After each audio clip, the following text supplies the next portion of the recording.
twatanguye uyu munsi ibikorwa by'umugwi Severe rero gutohoza vyabereye ngaha muri kaminuza.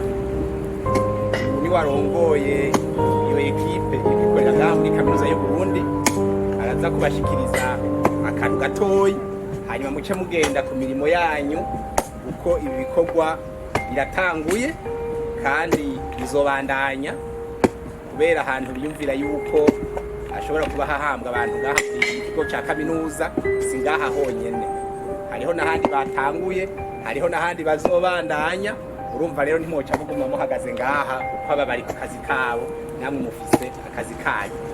Reka rero ndamuha akajambo gatoyi, hanyuma nibaze muce mugenda ku mirimo ya misi yose. Jambo rigwanje. Mwaramutse neza.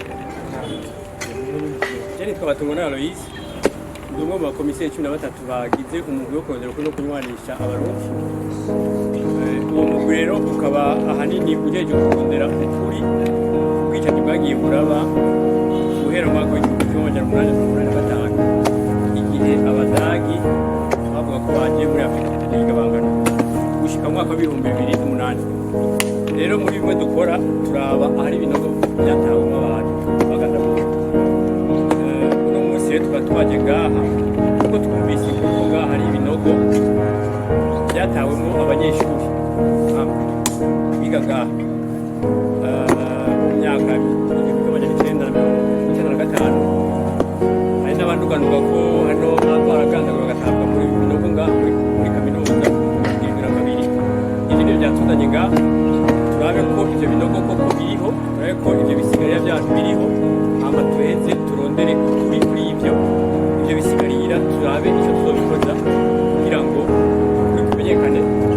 Hanyuma mwebwe muriko muragira ubucuruzi bwo gufasha no mwebwe ko muri kaminuza ni recherche, abashaka kuronka inkuru bazobe baziduhe, hama tubandanye akazi.